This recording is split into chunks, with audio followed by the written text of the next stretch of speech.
বেলজিয়ামের বিপক্ষে ইরানের গোলকিপার আলী রেজা বেহেরানভানদের বীরত্ব দেখল ফুটবল বিশ্ব। বেলজিয়ানরা একের পর এক আক্রমণ করলেও প্রাচীর হয়ে দাঁড়িয়েছিলেন এই গোলকিপার। তার বীরত্বেই শেষ পর্যন্ত পয়েন্ট নিয়ে মাঠ ছেড়েছে এশিয়ার এই দলটি। এই জয়ে 2 ম্যাচে 2 পয়েন্ট নিয়ে জি গ্রুপের শীর্ষে ইরান। আলী রেজা জান দিয়ে লড়াই করে গেছে, রীতিমতো দলের জন্য জীবন বাজি।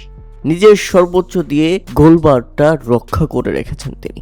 আপনি জানলে অবাক হবেন যে ম্যাচে 23টি শট নিয়ে 7টি লক্ষ্য রেখেছিল বেলজিয়াম, কিন্তু কোনোটাতেই ইরানের রক্ষণ ও গোলরক্ষক আলী রেজাকে পরাস্ত করতে পারেনি বা ফাঁকি দিয়ে জালে প্রবেশ করতে পারেনি। আলী রেজা একাই 7টি সেভ করেছেন, যেটা ছিল একেবারে অবিশ্বাস্য এবং একেবারে 10 স্টার রেটিং।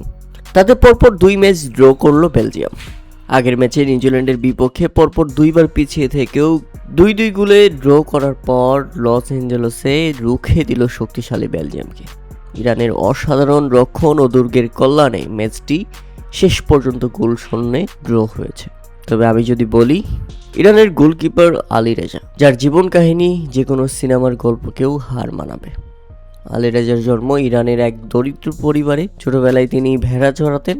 ফুটবল খেলার জন্য প্রচণ্ড ইচ্ছা থাকলেও ওনার বাবা চরম বিরোধ ছিলেন এবং ওনার খেলার জার্সি গ্লাভস পর্যন্ত ছিঁড়ে ফেলে দিয়েছিলেন। এরপর মাত্র 12-13 বয়সে তিনি পকেটে কোনো টাকা ছাড়াই বাড়ি থেকে পালিয়ে রাজধানী তেহরানে চলে আসেন।